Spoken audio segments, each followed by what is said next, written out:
Today's accelerator is all about closing out projects. It's easy to rush through this phase, but done right, project closure reinforces the value you delivered, improves how your team works, and sets the stage for future opportunities. Let's jump into it. When it comes to closing out projects, there are two types of closeouts to focus on. There's the client-facing closeout and the internal closeout within the firm. Each serves a very different purpose. On the client side, our main goal is to leave the client with confidence on the end result and really feeling the value of what we've delivered. That means confirming all contractual deliverables are complete, executing a smooth transition plan, conducting a final readout with leadership, and getting formal sign-off that the project is closed. On the internal side, our focus is a little different. Here, it's about learning and creating leverage for the future. We always want to conduct some form of internal lessons learned, celebrate what went well, but identify where we can improve on.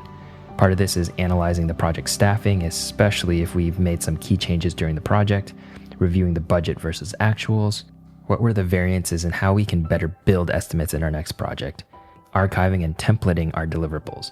We don't want to start from scratch every time, so we want to organize our work so future teams can quickly access and leverage them on their future projects. Finally, we want to create case studies based on this project and other sales and marketing content for future opportunities. Jumping back to the client closeout, I usually recommend that consultants meet with key stakeholder groups to conduct a retrospective prior to a formal leadership readout. These smaller sessions help surface any lingering concerns, close out loose ends, and capture feedback before presenting to leadership. To prepare for these, we can start with the RAID log. We want to pull any relevant risks, issues, and be ready to discuss how they were resolved. From there, we can do a mini lessons learned and come to the table with 4 core questions. From their perspective, did we achieve the desired results? What went well? What could have gone better? And what should we do differently next time?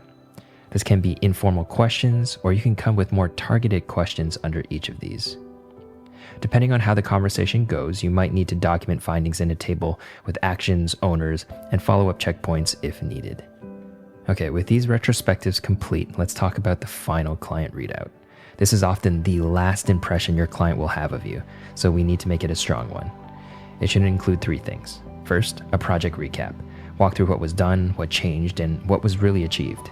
Second, outcomes and deliverables. Highlight the value that was delivered, show the key outputs, and give context on how they were developed. Third, if it's appropriate, offer recommendations. These can be items the client can carry forward or potential areas where our firm can help them in the future. A few templates you can leverage for this. We have a scope summary template that you can repurpose from the kickoff deck. It's a great way to recap what was on the original SOW and how it was delivered. Another project summary view shows maybe how we completed a backlog of work across sprints, with any callouts on issues, risks that were mitigated or resolved. Moving to showcasing outcomes, you can summarize the main analysis that was conducted at a high level, or demo features, but really give insight into all the back-end work that was needed to get the final front-end features or workflows that were produced in the project. Finally, on the recommendation side, and again, only if it's appropriate, you can summarize some key findings or pain points, proposing potential short-term solutions the client can pursue on their own, or possibly long-term recommendations that our consulting firm could potentially help with in the future. Before we close, let's talk about marketing materials. If this was a strong project, let's take the time to build a case study. We've included 2 templates in the toolkit, a visual version for pitches and potentially a detailed version that can be added as an appendix item on pitch decks. Whatever template you choose, both should include the problem or challenge, our consulting role, and the end results and value delivered. These are great assets in sales pursuits to quickly pull out to show, hey, we've done this before and here are the results. That's it for this accelerator. Be sure to check out the links below for these slides and other templates you can leverage.